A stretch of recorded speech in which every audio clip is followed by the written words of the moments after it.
우리는 매년 새해를 맞이하고 또 한 해를 보내면서 마무리를 하곤 합니다. 꽃같이 매달 또 매주를 변함없이 마무리하며 매일 매 순간을 마무리하며 살아가고 있습니다. 이 마무리를 할 때 초심같이 끝까지 변함없이 한결같이 한다는 것은 우리의 삶에 있어서 정말 중요한 삶의 원리입니다. 그리고 인생에 있어서 성공과 축복과 행복을 보장받는 믿음의 원리이기도 합니다. 아무리 시작을 찬란하게 화려하게 잘해도 마무리나 끝이 시원찮고 초심이 변질이 되고 믿음에서 떠나 있다면 그동안의 노력이나 업적이나 공력은 물거품이 되어버리고 오히려 욕이 되고 불명예스럽게 되고 오고 오는 교회 역사와 믿음의 행실에서 오명으로 남게 되는 경우가 참 많습니다. 2018년 월드컵 때에 특이한 사건이 일어났죠. 한국 대표팀이 예선전에 같은 조였던 스웨덴에 지고 멕시코에도 졌죠. 그리고 이제 독일전이 마지막으로 남아 있었습니다. 독일과의 경기에서 한국 대표팀의 경기력이 좋지 않았기 때문에 축구 강국 독일 팀은 당연히 한국을 이긴다고 보고 무시하고 전술적 대비를 전혀 하지 않고 오만하고 교만하게 경기에 임했다가 한국의 독일이 2대 0으로 참패를 당하는 크나큰 수모를 당하는 경기였습니다. 한결같지 않고 변함없이 겸손하게 마무리를 잘하지 못했기 때문에 뼈아픈 눈물을 흘려야만 했던 것입니다. 변함없이 변질됨이 없이 겸손하게 한결같이 끝까지 최후 순간까지 마무리를 잘해야 합니다. 우리 각자에게 하나님께 주신 곳에서 주어진 삶의 현실에 변함이 없이 충실하며 초심으로 현재를 과거와 똑같이 아름답게 마무리하는 것이 한 인간의 숭고하고 거룩한 믿음의 인격이 되는 줄로 믿습니다. 오늘 본문은 이 사실을 맹약관하게 서술하고 있는 특별한 본문인 동시에 너무나도 귀하고 거룩한 진리의 말씀입니다. 오늘 본문은 예수님께서 십자가를 지시고 또 십자가에 못 박히시고 십자가 위에서 일어난 영광스러운 사건을 서술해 주고 있습니다. 예수님께서 불법 재판에 넘겨지고 한숨도 자지 못하시고 밤을 꼬박 지새며 재판을 받으시고 채찍과 뺨을 맞고 머리에 가시로 엮은 면류관을 쓰고 그래서 이미 우리 예수님의 몸은 피로 만신창이가 되어버렸습니다. 그리고 해골이라는 뜻을 가진 골고다로 향하여 무거운 자기 십자가를 지시고 가시다가 힘에 지쳐서 쓰러지고 또 일어나기를 반복하며 걸어가고 있었습니다. 군병들은 유월절 예배를 드리기 위해서 북아프리카의 구레네에서 온 시몬이라는 한 순례객에게 예수님의 십자가를 대신 지고 가게 했습니다. 드디어 골고다 언덕에 도착했습니다. 군병들은 예수님의 옷을 벗기고 그를 딱딱한 십자가 통나무 위에 눕히고 양팔을 좌우로 벌려서 굵은 대못으로 양쪽 손목에 사정없이 박았습니다. 양손에서 피가 주룩주룩 흐르고 방울져 떨어지고 있습니다.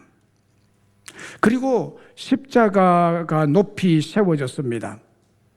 높이 세워지니까 자연스럽게 늘어져 매달린 예수님의 두 발을 포개어서 그 위에 또 대못을 받고 십자가 꼭대기에 유대인의 왕이라는 조롱 섞인 패를 붙였습니다.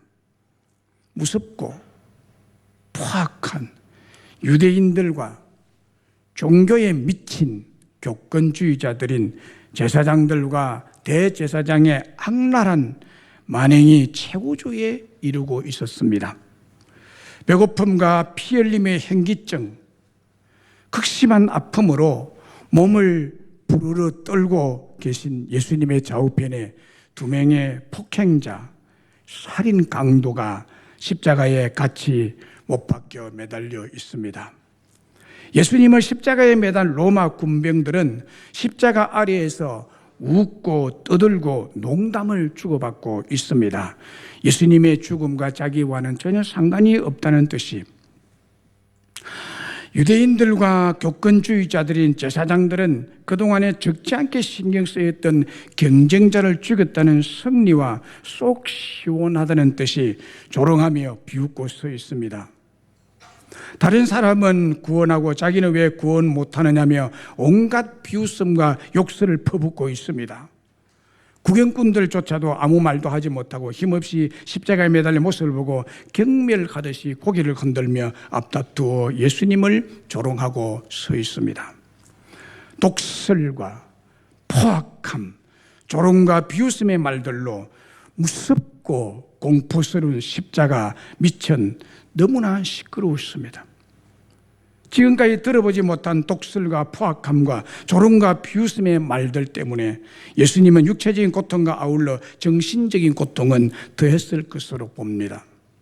인간이 만들어낸 가장 잔인하고 무서운 십자가 사형틀 위에서 예수님은 7마디의 말씀을 하셨는데 오늘 본문에는 그 3마디가 소개되고 있습니다. 그 말씀은 첫 번째 말씀과 두 번째 말씀과 그리고 7번째 마지막 말씀을 누가복음 23장에서 기록해 주고 있습니다. 그 첫 번째 34절입니다. 이에 예수께서 이르시되 아버지 저들을 사하여 주옵소서, 저들을 사하여 주옵소서, 자기들이 하는 것을 알지 못함이니이다 하시더라. 두 번째 말씀이 43절입니다. 예수님께서 이르시되 내가 진실로 네게 이르노니 오늘 네가 나와 함께 낙원에 있으리라 하시니라. 그리고 마지막 7번째 46절에서 예수님께서 큰 소리로 불러 이르시되 아버지 내 영혼을 아버지 손에 부탁하나이다 하고 이 말씀하신 후 숨지시니라 라고 기록하고 있습니다. 오늘 본문이 초심같이 끝까지 최후 순간까지 변함없이 한결같은 믿음의 원리, 인간성의 원리에 대해서 어떤 진리를 말씀하고 있습니까? 예수님은 십자가 위에서도 죄인들인 우리를 변함없이 끝까지 용서하시는 분이십니다. 그게 첫 번째 말이죠. 아버지여 저들을 사하여 주옵소서. 자기들이 하는 짓이 얼마나 악하고 큰 죄인지를 알지 못하고 저러니 용서해 달라고 그런 기도를 드리고 있습니다. 가장 잔인하고 무서운 십자가 형틀 위에서 그리고 독설과 포악함, 조롱과 비웃음의 말을 들은 예수님의 반응이 어땠습니까? 이는 이로, 눈은 눈으로, 분노에 가득 찬 욕설이나 저주를 퍼부었습니까? 그럴 만도 하죠. 치밀어 오르는 우라를 이기지 못하고 십자가에서 내려와 극악무도한 원수들을 모조리 쓸어버리는 보복을 단행했습니까?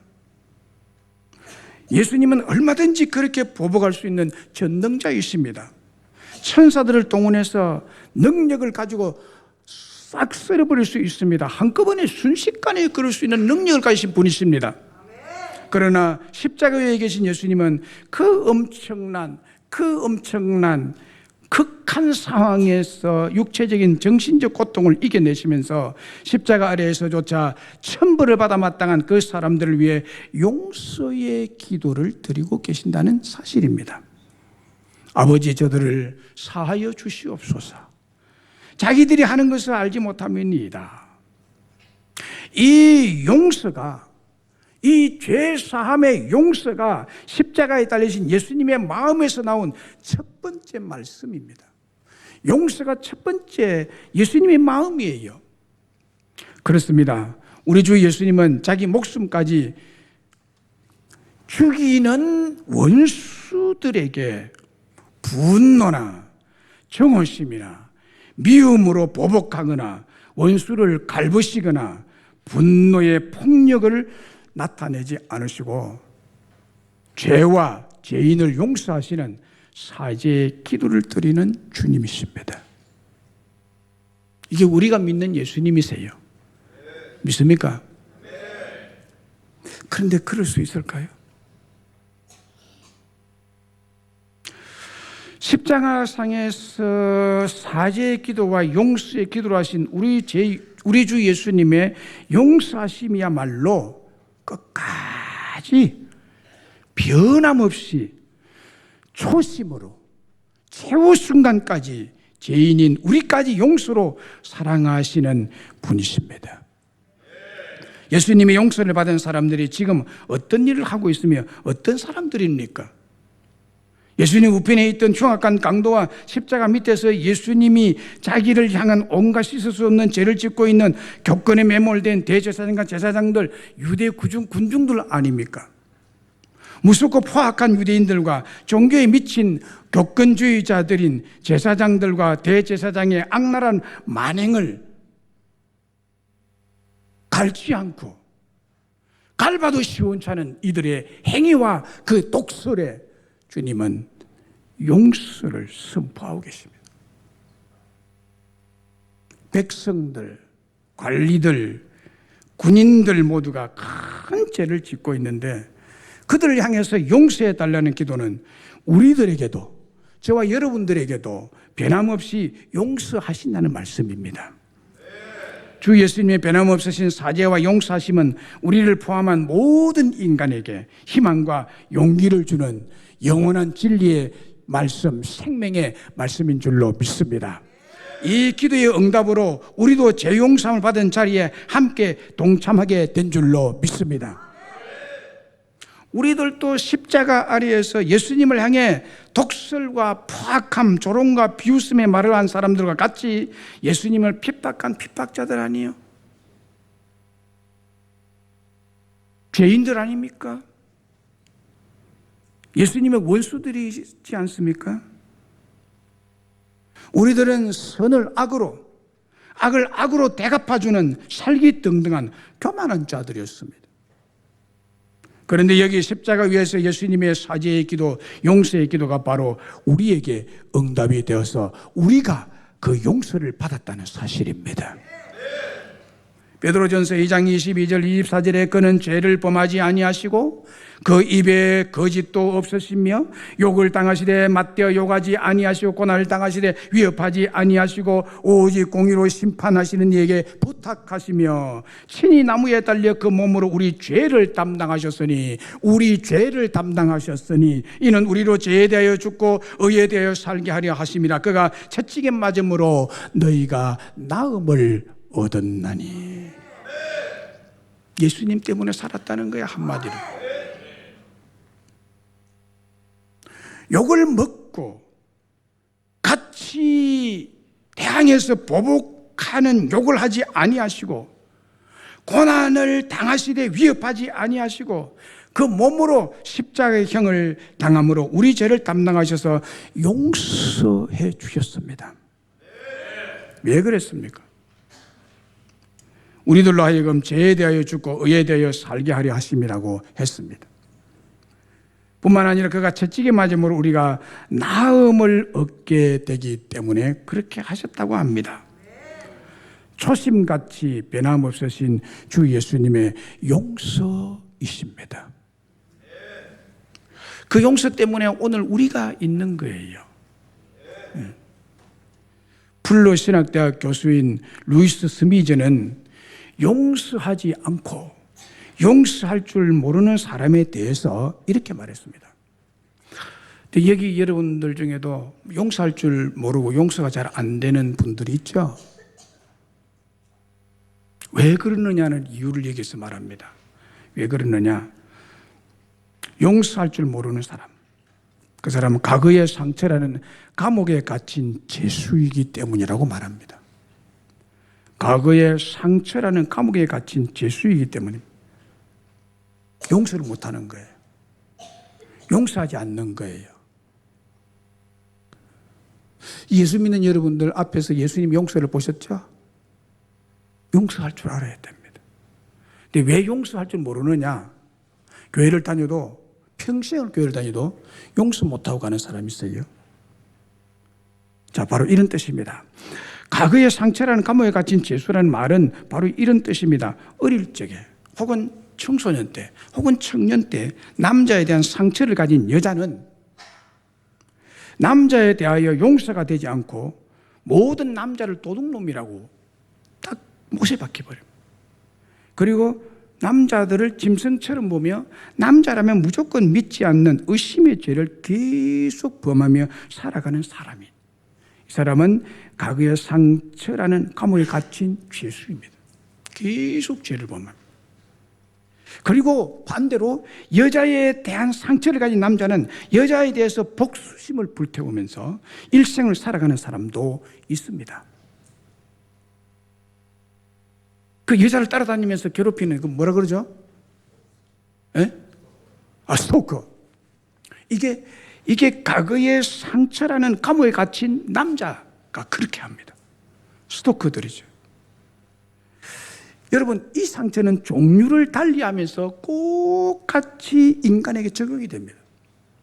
돈에 대한 상처나 아버지나 어머니에 대한 상처나 혹은 윗사람에 대한 상처 등등이 있습니다. 과거의 상처라는 감옥에 갇힌 죄수들이 참 많습니다. 교회 다니는 사람들조차도 이것을 벗어나지 못하는 사람들이 있는 것 같아요. 상처로 인한 복수심에 불타는 마음을 가지고 있는 사람은 결코 초심같이 변함없고 변질되지 않는 아름다움으로 삶을 살아갈 수가 없습니다. 없습니다. 끝까지 갈 수가 없고 수시로 변질이 됩니다. 상처 때문에 수시로 변질이 되고 변덕을 부립니다. 이런 사람은 언제나 혹은 중간에 또는 언제 누구와도 다툼이나 크나큰 싸움으로 또다시 그 상처를 확인하며 살아가게 됩니다. 혹시나 했는데 역시나야 하며 과거의 상처가 맞다고 확신하며 변질되기 시작합니다. 인간관계에 있어서 언제나 관계를 파괴하며 아름다운 마무리를 하지 못합니다.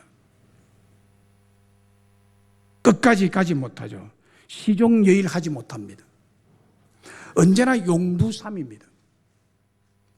불행한 사람이죠.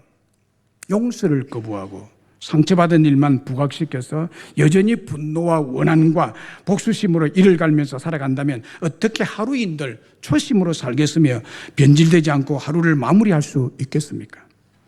또 하루를 시작할 때도 마찬가지입니다. 상처로 인한 정오심, 미운 감정, 원한이나 복수심이 가득하다면 시작 또한 바르게 할 수 없죠. 사무엘하 11장에 보면 다윗 왕이 죄를 짓는 사건이 기록되어 있습니다. 다윗이 저녁 때 왕궁 옥상에서 저 멀리 밖을 내다보았습니다. 밖을 내다보니까 마침 그때 아름다운 여인이 목욕을 하는 것을 보고 그 여인 바세바를 취하여 간음죄를 짓습니다. 그리고 그 죄를 은폐하기 위해서 그의 남편 우리아를 전쟁터에 보내서 죽이는 살인죄까지 짓습니다. 다윗이 지은 죄는 정말 용서받을 수 없는 중죄였습니다. 그는 거룩한 선민 이스라엘 왕으로 하나님의 선택하심을 받은 축복받은 사람이었습니다. 그리고 한때 그는 거장 골리앗을 쳐서 이스라엘 군대에 큰 승리를 안겨준 그런 1등 공신이었습니다. 그래서 그는 하나님의 능력을 체험했고 하나님의 은혜와 보호하심과 축복을 한없이 체험한 사람이었습니다. 그럼에도 불구하고 그는 부하를 죽이고 부하의 아내를 가로채는 큰 죄를 씻을 수 없는, 용서받을 수 없는 죄를 지었습니다. 그러나 그는 용서의 하나님으로부터 그 죄를 용서받습니다. 하나님은 다윗의 죄를 용서하십니다. 다윗은 왜 용서받았느냐? 그가 큰 죄를 다 인정하면서 그 죄를 가졌지만 하나님 앞에 나아갔을 때 하나님은 죄 짓기 전에 다윗을 사랑한 것처럼 변함없이 한결같이 다윗을 용납하시고 그의 죄를 다 용서해 주셨습니다. 그리고 회개하는 다윗과 그의 왕권과 나라를 초강대국으로 강력하게 축복해 주시는 역사를 가지고 있습니다. 여러분, 여기에서 다윗이 뭐 잘했다 용서받았다가 아니라 그런 다윗도 용서하시는, 변함없이 용서하시는, 시종여일하게 용서하시는 하나님의 용서와 사랑이 다윗과 함께 하신 줄로 믿습니다. 사도행전 6장 7장에 보면은 초대교회 스데반 집사님의 신앙이 소개되고 있습니다. 그의 신앙은 은혜와 지혜와 성령의 권능이 충만해서 큰 기사 표적을 많이 행했다고 기록하고 있습니다. 스데반 집사님의 말하는 것을 유대인들이 감당할 수가 없어서 장로와 서기관들을 총동원해서 스데반을 강제로 잡아서 사내들인 공회에 넘겨 재판에 회부합니다. 이놈 살려두면 안 되겠다고 재판합니다. 스데반이 공회 석상에서 아브라함부터 이스라엘 조상들의 믿음의 역사를 길게 서술하고 그리고 소상하게 전하면서 설교의 결론을 이렇게 맺습니다. 설교의 결론이 사도행전 7장 51절로 53절에 기록되고 있습니다. 목이 곱고 마음과 귀에 할례를 받지 못한 사람들아, 너희도 너희 조상과 같이 항상 성령을 거스르는도다. 너희 조상들이 선지자들 중에 누구를 박해하지 아니하였느냐? 의인이 오시리라고 예언한 자들을 그들이 죽였고 이제 너희는 그 의인을 잡아준 자요 살인한 자가 되나니 너희는 천사가 전한 율법을 받고도 지키지 아니하였도다. 한마디로 말하면 이 말이 무슨 말인가 하면요, 바로 너희가 의인 예수를 죽인 살인자들이야 라고 설교의 결론을 맺습니다.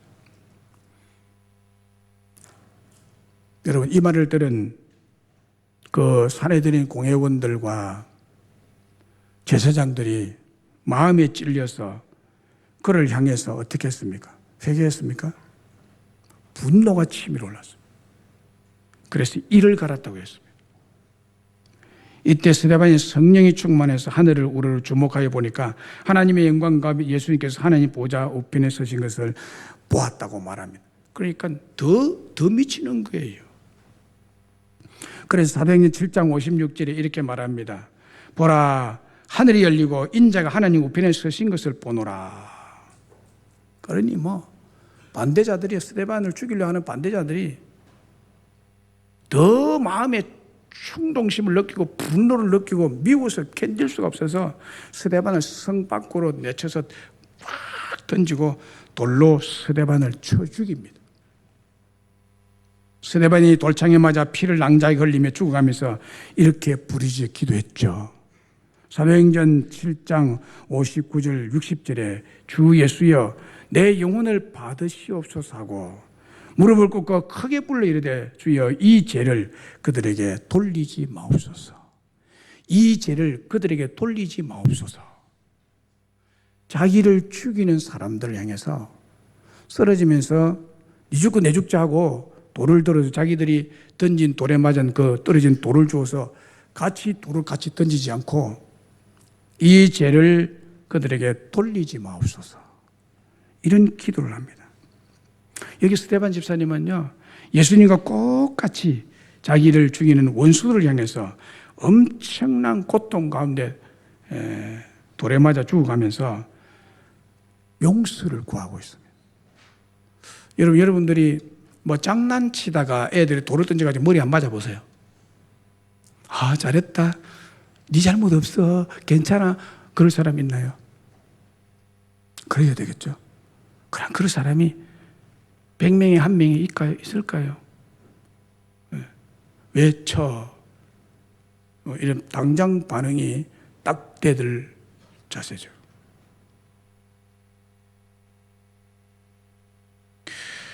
자기를 죽인 살인죄인을 용서하고 스데반은 자기가 죽었습니다. 변함없는 최후 순간까지 초심으로 믿음의 아름다운 마무리를 하는 스데반 집사를 볼 수가 있습니다. 두 아이를 가진 부부가 있었습니다. 남편이 직장일로 일본으로 장기 출장을 나갔습니다. 그런데 그만 이 남편이 출장 중에 일본에 있는 다른 여자와 눈이 맞아 사랑에 빠져버립니다. 자기 부인을 사랑한 초심을 잃어버리고 다른 여자에게 마음을 뺏기고 변심을 하고 변질이 되고 말았습니다. 그는 미국에 있는 가족들에게 이 사실을 알리며 미국으로 돌아가지 않을 것이라고 편지를 보냈습니다. 그리고는 소식을 끊어버렸습니다. 아이들이 아빠가 돌아오지 않으니까 궁금해서 왜 아빠에게 소식이 없냐고 엄마에게 묻자 엄마는 있는 그대로 얘기해 주었습니다. 아빠가 다른 여자와 사랑에 빠져서 우리를 더 이상 사랑하지 않는다고. 그때 듣고 있던 한 아이가 엄마에게 이렇게 질문했습니다. 아빠가 우리를 사랑하지 않는다고 해서 우리가 아빠를 사랑할 권리까지 빼앗긴 것 아니지요? 엄마는 그 말에 아무 대답도 할 수가 없었습니다. 그리고는 세월이 흘러 그 남편이 일본 부인과의 사이에서 두 아이를 또 낳습니다. 그렇게 살다가 그만 이 남편이 암에 걸려서 죽게 됩니다. 그때 다시 미국으로 편지가 왔습니다. 자신이 암으로 곧 죽게 된 상황을 설명하고 그리고 일본 부인과의 사이에서 낳은 두 아이를 미국으로 데려다가 좀 맡아서 키워줄 수 없겠나는 내용의 편지를 보냈습니다. 여러분 어떻게 하시겠습니까? 당연히 설교는 용서해 줬겠다 이렇게 나가겠죠? 여러분은 어떻게 하겠어요? 이 부인은 크나큰 고민과 기도 끝에 남편을 예수님의 십자가의 사랑으로 용서해 주기로 결단하고 그 두 아이를 맡기로 결정합니다. 이민 수속을 밟아서 아이를 데리고 와 미국으로 와서 교육을 시켰습니다. 그리고 그 아이들은 예수의 복음으로 잘 키워서 훌륭한 사람이 됐다는 얘기입니다. 여러분, 무엇이 이러한 용서와 사랑을 가능케 했을까요? 이 여인은 얼마든지 남편은 물론 하나님도 저주할 수 있는 상황에 처해 있었습니다. 그렇죠? 그게 상식이잖아요. 그게 세상 논리잖아요.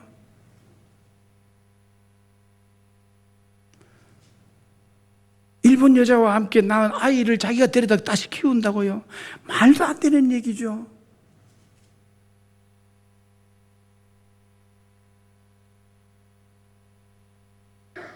그러나 그 남편을 계속 미워하며 저주하며 평생을 살 것이냐?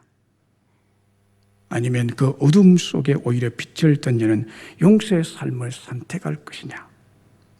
여기에서 이 여인이 갈등하다가 그가 여전히 초심을 잃지 않고 변함없이 아름다운 예수님의 용서의 길을 선택했던 것입니다. 현대판 예수 그리스도의 십자가 용서의 스토리이고 저와 여러분이 고백해야 될 그리스도인의 간증이죠. 원수들이 우리를 미워한다고 우리가 그들을 용서할 권리까지 빼앗긴 것은 아니죠. 믿습니까? 뭔가 멍하십니까? 여러분이 이 용서의 은혜를 받았다는 사실을 잊지 마시기 바랍니다. 그게 예수 믿는 사람이에요. 여러분이 이 용서를 받은 사람이라는 사실을 잊어버리시면 이건 그리스도인이 아니에요. 그래서 그 1만 달란트 탕감 받았고 그것이 너무너무 감사한데 100데나리온 빚진 자를 감옥에 가두는 이런 교인이 많단 말이에요. 우리는 얼마나 큰 죄를 용서받은 사람인데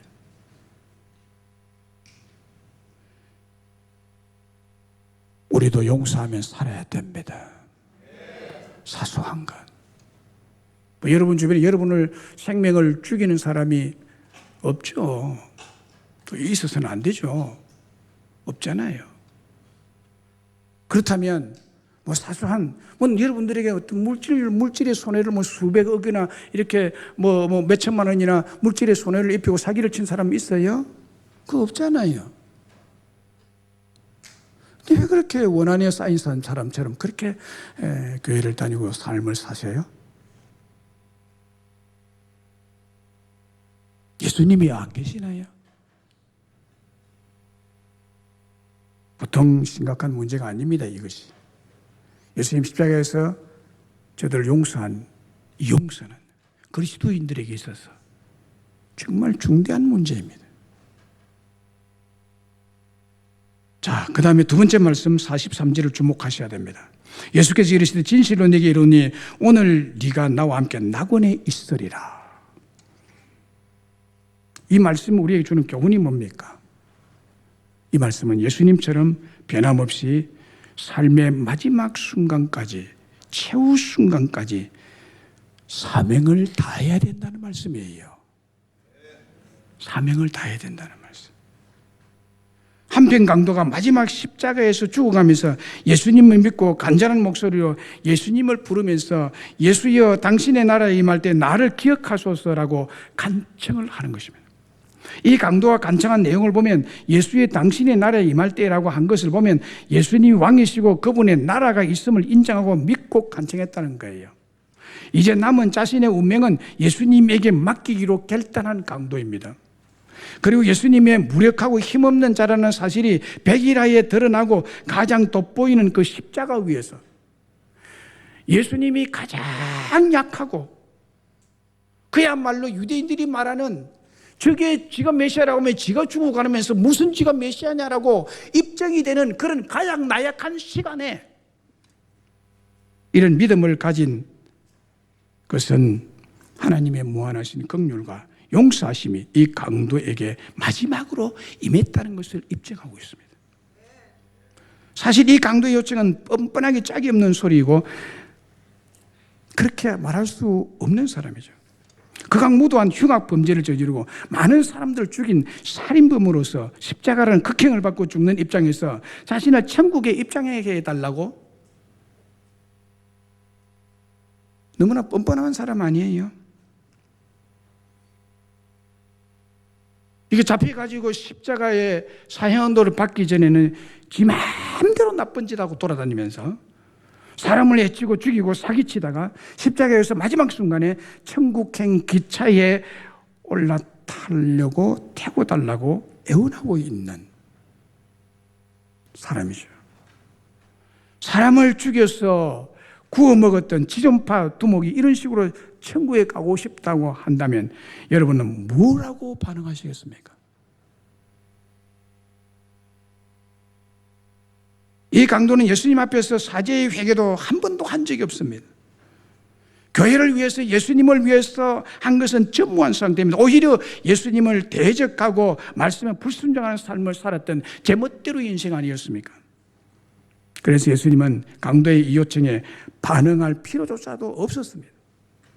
그리고 십자가에서 피를 다 쏟고 있기 때문에 갈증과 영육의 심한 고통 속에서 죽음의 그림자가 점점 다가오는 상황에서 인간 쓰레기 전직 강도의 절망적인 독백에까지 신경을 쓰고 반응한다는 것이 예수님에게는 무리였을 것입니다.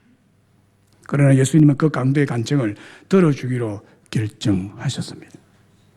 왜냐하면 한 마리 잃어버린 사악한 양이라도 찾아 구원하는 것이 변함없는 마지막 순간까지 예수님 자신의 사명이었기 때문입니다.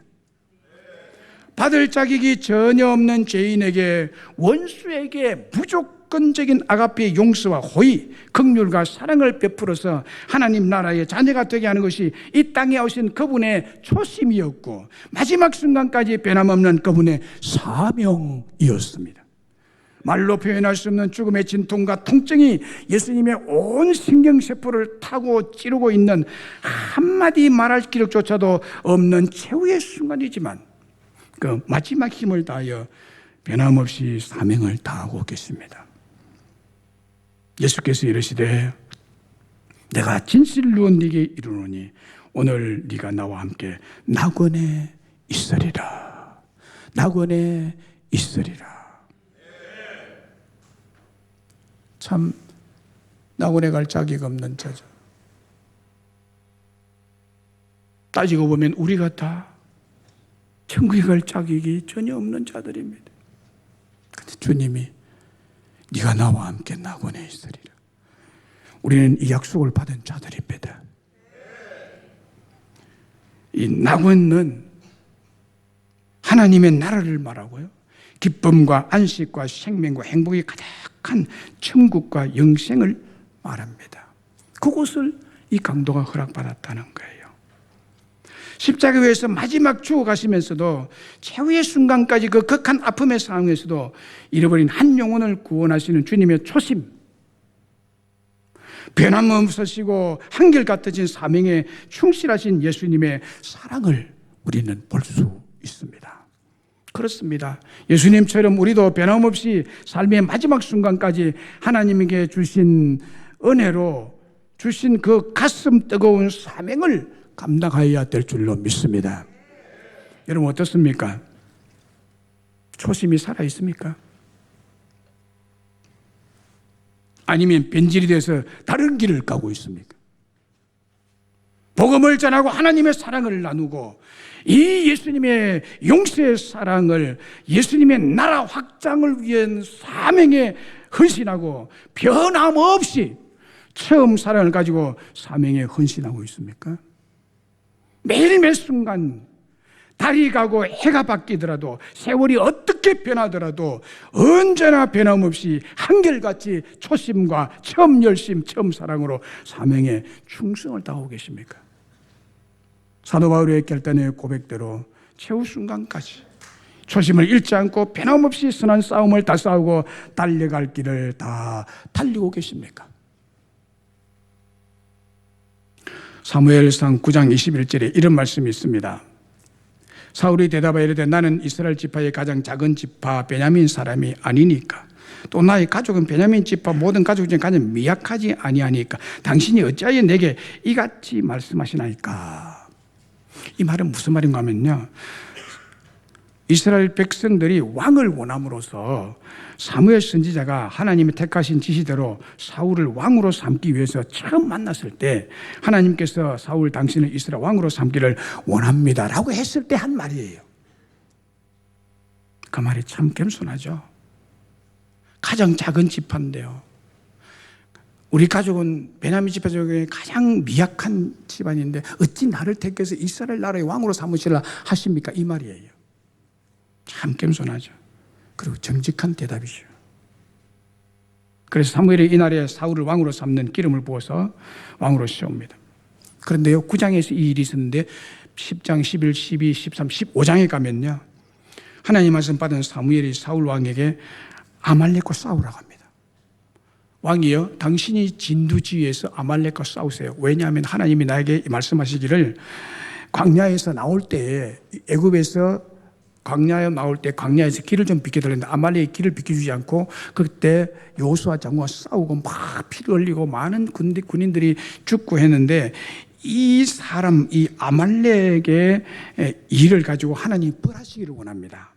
지금 나가서 아말렉을 쳐서 그들의 모든 소유를 남김없이 다 진멸하고 남, 여와, 소아와 젖먹는 아이와 우양과 낙타와 나귀를 다 죽이라고. 여러분, 이게 얼마나 여러분, 하나님이요, 이스라엘 백성들이 가나안 땅으로 가는 길을 좀 열어달라 했는데 아말렉이 안 열어줬어요. 그 싸움을 벌였습니다. 그래서 하나님이 그걸 가만히 간직하고 있다가요, 이 사울 왕에게 이 전쟁을 하라고 말해요. 아말렉을 쳐서 내가 벌을 줄 테니까 사울 왕이 네가 나가거라. 내가 다 전멸시키겠다.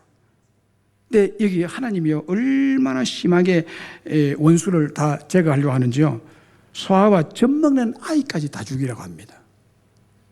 네. 젖먹는 아이까지 완전히 전멸시키라고 하나님 명령의 말씀이었습니다. 그래서 사울이 군사를 이끌고 나갑니다. 싸우기나. 당연히 사울 군대가 이기죠. 그때 사울 왕과 군사들이요, 하나님 말씀대로 하지 않습니다. 이게 이제 큰 탈이에요. 뭔가를 탈취하고 남겼습니다. 사무엘상 15장 9절에 이렇게 기록하고 있습니다. 사울과 백성이 아각과 그의 양과 소의 가장 좋은 것 또는 기름진 것과 어린 양과 모든 좋은 것을 남기고 그랬습니다. 진멸하기를 절기하지 아니하고 하찮은 것을 진멸하니라. 좋은 양과 이런 것들 다 남겼습니다. 그리고 아말렉의 왕 아각 왕을 살려줬습니다. 이 아각 왕도 죽여야 되거든요. 다 죽이려 했는데, 그래서 사무엘이요, 사무엘상 상 15장 22절 23절 이렇게 말하며 사무엘에 여호와께서 번제와 다른 제사를 그의 목소리 청종하는 것을 좋아하심과 좋아하시기나이까. 순종이 제사보다 낫고 듣는 것이 수양의 기름보다 나으니 이는 거역하는 것은 점치는 죄와 같고 완고한 것은 사신 우상에 절하는 죄와 같음이라. 왕이 여호와의 말씀을 버렸으므로 여호와께서도 왕을 버려 왕이 되지 못하게 하셨나이다. 이 일 때문에요 사울 왕가가 몰락합니다. 사울 왕가가 몰락합니다. 무슨 말인가 하면 여러분, 사울 왕이요 시작 때는 참 겸손했습니다. 참 정직했습니다. 참 남자다웠습니다. 왕감이었습니다. 그런데요 세월이 가자 이게 변질이 됩니다. 사울 왕이 변질이 돼요. 그래서 하나님 말씀도 이게 그냥 쉽게 생겨버려요. 순종 안 해요. 불순종해요. 아말렉을 완전히 전멸했는데 지 마음대로 살려주고 뭐 그렇게 양도 좋은 물건들을 다 남겼어. 이런 탐욕이 생겨났습니다. 하나님께서요 네가 내 말을 버렸으니 나도 너를 버린다고 하나님 말씀했죠. 하나님 사울을 버리십니다. 똑같지 않다 이 말이에요. 처음과 같지 않다는 거예요. 중간에 변질이 된 사울 왕가는 하나님이 멸망시킵니다. 사울은 성경 역사에 실패하고 망한 왕으로 남게 됐죠. 계시록 2장 4절로 5절의 말씀을 여러분 기억하세요. 너를 책망할 것이냐니 너는 처음 사랑을 버렸느니라. 그러면 어디서 떨어졌는지 생각하고 회개하여 처음 행위를 가지라. 처음 행위를 가지라. 만일 그래하지 않냐 회개하지 않으면 내가 네게 가서 네 촛대를 그 자리에서 옮기리라. 무서운 말이에요. 처음 사랑, 초심을 버리면 하나님이 가만 안 둬요. 변질되는 사람은 하나님이 가만 안 둬요. 처음 사랑을 버리고 변질되고 한결같지 않은 에베소 교회 성도를 향한 부활하신 예수님의 경고입니다. 복음 처음 들었을 때의 그 뜨거운 처음 열심, 교회를 열정적으로 사랑하고 헌신했던 초심이 어디에서 무엇 때문에 잃어버리고 변질되어 떨어졌는지 생각하고 회개해서 처음 행위를 가지라고 강력하게 요구하고 계십니다. 만일 그리하지 않냐 회개하지 않으면 내가 네게 가서 촛대를 그 자리에서 옮기려 경고하고 있습니다. 끝끝내 에베소 교회는 이 처음 사랑을 회복하지 않으므로 에베소 교회가 있었던 지금 튀르키예, 여러분 지금 튀르키예가 어떻게 되어 있는지 보시죠. 옛 터키라는 이 나라가 2000년 흐른 지금도요 복음의 촛대가 옮겨지고 복음의 촛대도 옮겨짐으로 최근 몇 년 사이에요 최악의 지진이 나고 있습니다. 지난 2월 6일에도 지진 강진이 났는데 7.8, 7.5가 두 차례 연속으로 내리면서 쫙 아파트가 무너지고 땅이 갈라지고 5만 명이 죽었습니다. 5만 명이. 100명이 죽어도요 500명이 죽어도 많은데 5만 명이 죽었어요. 그리고 가옥이 20만 채가 부서지고요 200여만 명 이재민이 발생하게 됐습니다. 외신들은 하나같이요 21세기의 최대 최악의 비극이라고 튀르키예. 왜요? 하나님이 그 촛대를 옮겼기 때문에. 왜 촛대를 옮겼어요? 처음 행위를 버렸기 때문에. 여러분 2000년이 지난 지금도 이런 저주가 일어납니다. 하나님이 역사를 주관하십니다. 여러분 누가 하고 계신지 아십니까? 인생이 해요? 러시아의 대통령이 해요? 미국의 대통령이 역사를 주관해요? 아니요. 하나님이 하십니다. 우리 중에 혹 초심을 잃어버린 적 있습니까? 두려운 일입니다. 처음 열심, 처음 사랑, 처음 헌신이 변질되어서 상실한 적 있습니까? 하나님께서 주신 사명과 열심을 시종여일 한결같이 처음 사랑을 회복하시기를 바라고 복구하시기를 바랍니다. 만약 그리하지 아니하고 회개하지 않으면 하나님께 주신 은혜의 처음 사랑과 처음 열심, 가슴 뜨거웠던 처음 사명을 회복하지 않으면 촛대를 옮기리라고 경고하고 있습니다. 예수님처럼 극한 고통을 겪는 십자가 위에서도 변함없이 삶의 마지막 순간까지 사명을 다하는 여러분 되시기를 간청하는 바입니다. 말씀 맺습니다. 우리의 삶은요, 매일, 매월, 매년을 처음 시작하고 첫 출발해서 하루와 한 달, 한 해를 마무리를 짓습니다. 마무리를 짓죠. 처음 시작 때부터 마무리할 때까지 언제나 초심같이 변함없이 변질됨이 없이 한결같이 한다는 것은 우리 삶에 있어서 정말 중요한 인간성의 원리고 삶의 원리고 사역의 원리고 믿음의 원리입니다. 믿습니까? 한결같아야 될 사람이요.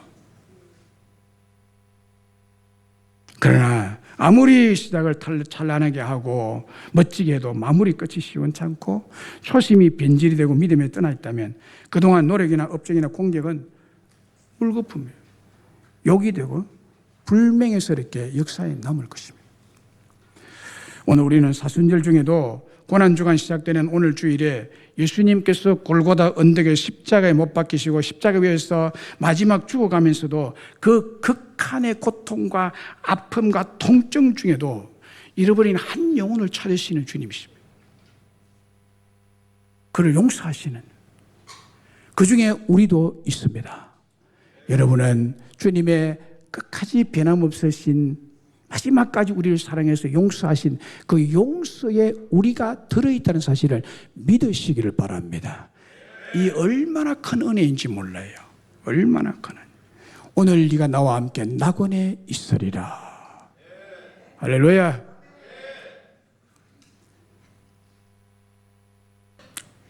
다시 한번 말씀드립니다. 극한의 고통을 겪는 십자가 위에서도 변함없이 삶의 마지막 순간까지 용서와 사명을 다하신 예수님처럼 성도 여러분 모두가 주님께서 주신 초심, 뜨거웠던 처음 사랑과 가슴 벅찼던 그 열심을 버리지 마시고 자기를 죽이는 그 극한의 십자가 위에서도 이것을 버리지 아니하신 예수님을 우리가 믿는다면 우리도 그래야 되잖아요. 그것이 마땅하잖아요. 그런데 사소한 것 가지고 토라지고 변질이 되고 싫다고 그러고 그리스도이냐? 혹 이런 뜨거운 열정이 떨어졌다면 다시 찾으시기 바랍니다. 다시 가지시기를 바랍니다. 십자가의 고통과 극한 상황에서도 변질되는 변함없는 신실한 성도들 되기를 이 목사가 여러분들에게 간청하는 바입니다. 주님 다시 오실 때까지.